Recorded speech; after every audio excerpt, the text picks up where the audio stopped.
Galit na galit, gustong manakit dito ni Senator Idol Erwin Tulfo dahil hindi niya maintindihan kung bakit daw kailangan English at Bisaya lang daw po ang pwedeng gawing salita po ng witness, hostile witness po ng prosecution na si SDO ng OBP.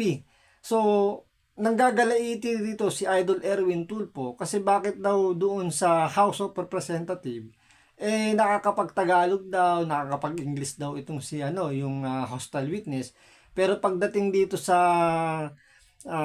impeachment court ng Senado, puro pambisaya at English lang po yung ginagawang wika. So ito, panoorin po natin tong panggagalaiti po ni Senator Erwin Tulfo dito sa witness po ng prosecution to the point na nasabihan niya pa na tigilan na raw yung panloloko. So meron na kagad siya ritong verdict na sinasabi nga yung hostile witness ng prosecution nanloloko lang po. So to, panoorin po natin si Idol Erwin Tulfo sa kanyang panggagalaiti. Pero syempre, bago ang lahat, kung hindi ka pa nakasubscribe or nakapollow sa Makapili TV, baka naman pwede pakipindot po muna yung subscribe or follow button at the same time palike and share na rin po ng video. Wala naman pong bayad yan, kaya pindot na. So ito, panoorin po natin sa Idol Erwin Tulfo. Dito po, sumasagot naman po siya. English, Tagalog. Yes po. Are you aware? Opo. O may authority special disbursing officer. Kasi po, wala akong alam kung paano po i-implement ang mga confidential. Mr. President, tama na po itong panluloko sa atin. Please, Mr. President, compel this witness to talk in Tagalog. Mr. President, I have here the transcript of the hearing in Congress. Hindi ko po maintindihan bakit parang dito hirap na hirap po siya magtagalog when in fact sa Congress po noong November, Tagalog naman po ang sagot niya. Ang tanong po sa kanya ni Congressman Luistro, payment of incentive, 11 po. Would you know whether this amounts would total 120 exactly? Yes, ma'am. Gitotal ko po yan, ma'am. 120 million po. It's all puro Tagalog, Mr. President. What is this?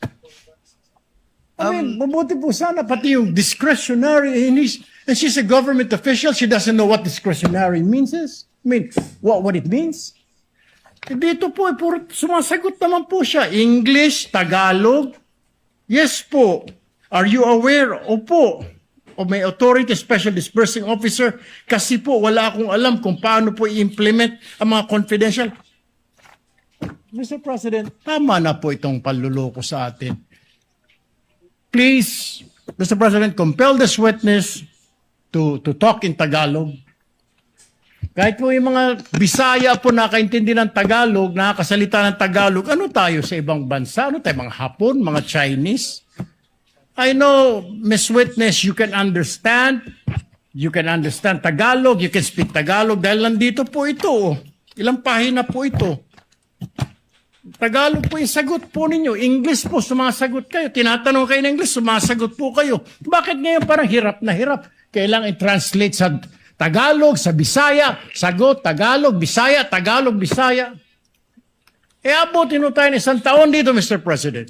Ito po, sumagot naman po siya. Alam nga ba naman, lulukuhin tayo ng nagtatranscribe po nito. Sagot mo yan.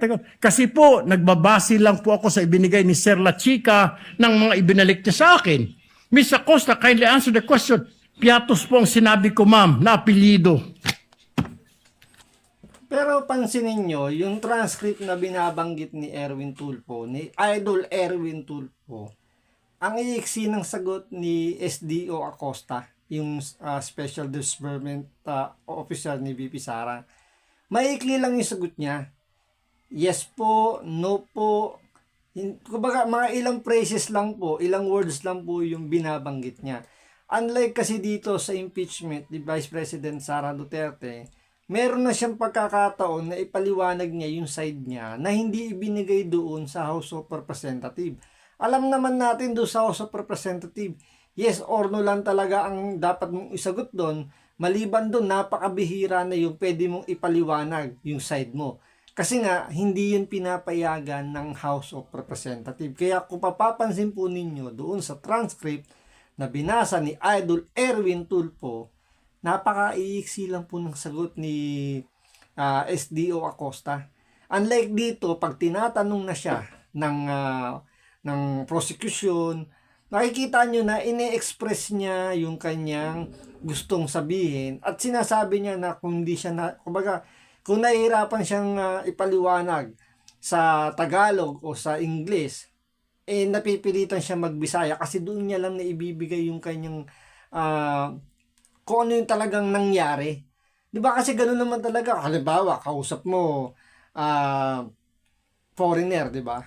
So, kahit sabihin mong kaya mo magsalita ng kahit konting English, pero hindi mo pa rin may express yung gusto mong sabihin. Kaya nga, di ba, minsan kailangan mo pang tumawag na mag-interpret para masabi mo ng direkta kung ano yung talagang gusto mong sabihin. So, ganito yung nangyayari dito kay Ma'am Gina Acosta.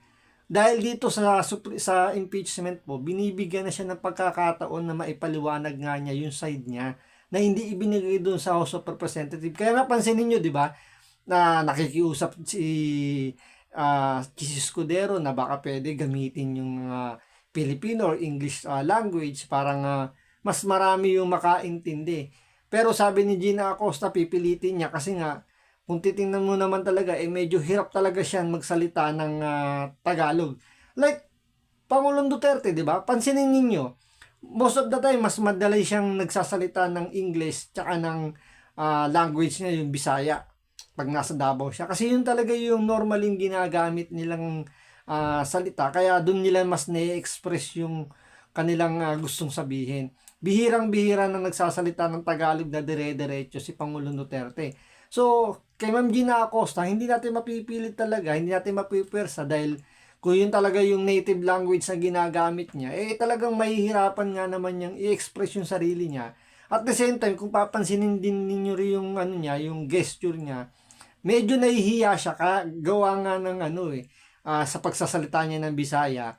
So parang yun yung nagiging hindrance niya, kaya hindi niya naipaliwanag yung sarili niya dun sa House of Representatives. Kaya nga dito, mas katapano, nabibigyan ng linaw, although medyo may mga salita doon ng Bisaya na hindi natin masyadong maintindihan, o yung iba talaga hindi maintindihan.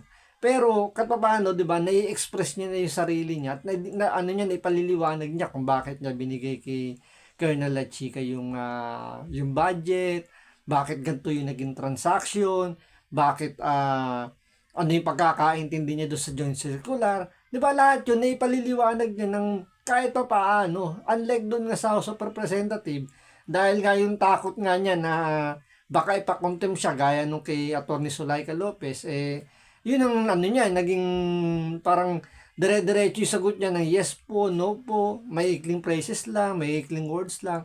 So yun ang naging dahilan kung bakit ganun po ang naging sagot po ni SDO Acosta. So, sa tingin nyo po ba medyo sumusobra ba rito si Erwin Tulfo sa pagiging bias dahil gusto kagad nila makonvict itong si BP Sara dahil inakusahan kagad ng nanloloko po itong Special Disbursement Officer ni BP Sara. So, paki-comment down below po kung sa palagay po ninyo medyo bias po rito si Senator Idol Erwin Tulfo para kay Bongbong Marcos. So hanggang dito lang po muna. Maraming salamat po sa panonood. Ingat po kayo lagi.